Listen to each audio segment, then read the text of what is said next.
Ladies and gentlemen, my name is Paul Heyman, and for almost 14 years I have performed with, and for almost 14 years I have worked behind the scenes with, Brock Lesnar.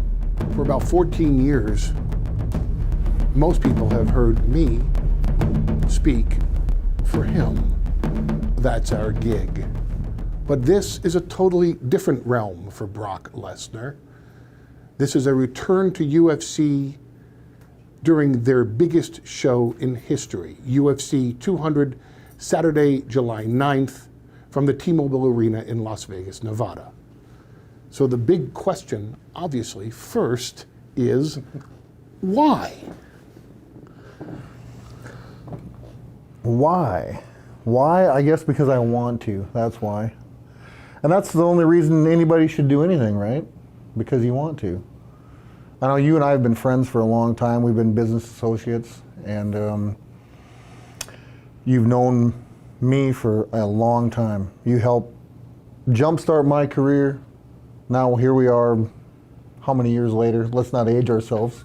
But why is, I'm sure I'm going to get asked a lot of questions, and that's going to be the main one, but why is because I want to. That's why.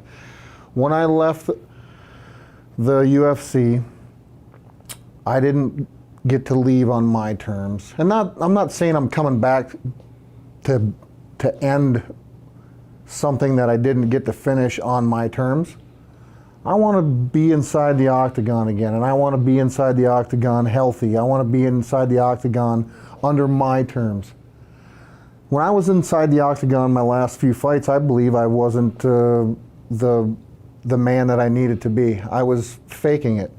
I was faking it just to be in there. I was faking it that a disease was more powerful than me. I was faking that I was more powerful than it.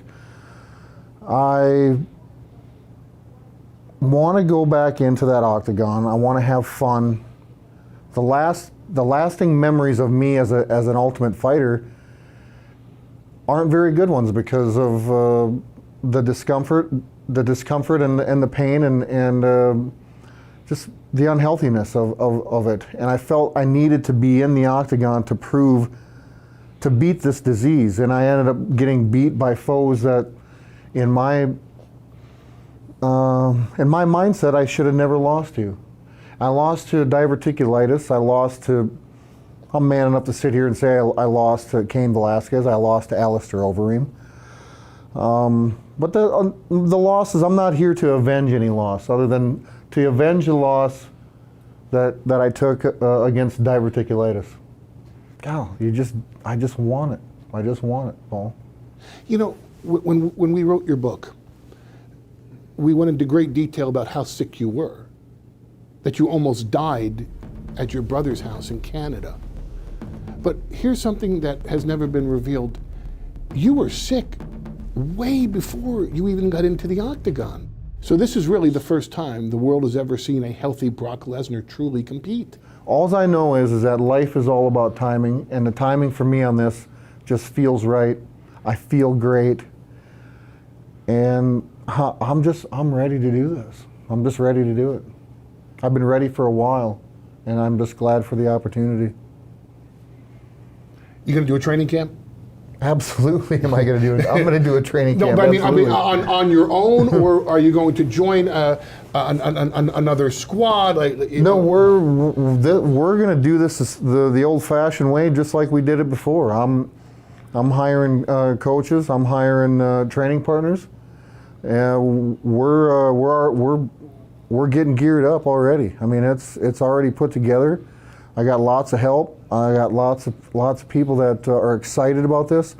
None of them are more excited than me, and they feel that. They see it, they hear it, and so it's exciting. It's very exciting for me. Marty Morgan again is your lead coach? Marty Morgan, yeah, the list goes on. And there's guys that want to be a part of this, and they want to be a part of it not just because they want to be part of it. They want to be part of it because genuinely they're good people and they want to help, and those are the kind of guys that I want in my corner. And like previous years, they were all there for me and they'll be in my corner again.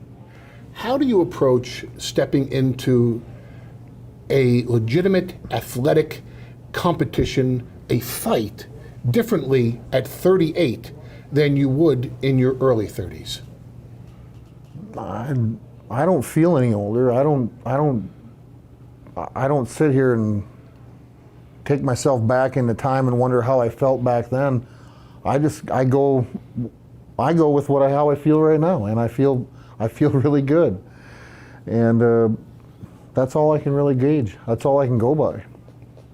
Why would I want to go back and compare myself? I think I've got a statement to make, and I'm going to come into this. I'm approaching this 100%. You know, I'm all in. I'm 1,000% in on this. So I've got lots of support. My family, my friends. You know, it wasn't a hard decision. It wasn't. Dana White didn't call me up for this. I made the phone call. So this is, you know, you can't get into the octagon half-assedly, nor would I make the call if I wanted to half-assedly get in the octagon, because I'm smarter than that. I know how dangerous it is. It's a dangerous sport. I wouldn't put my health at risk for my family, by no means. My head is in the game on this. I'm 100% all in. All in. No doubts in my mind. No doubt at all.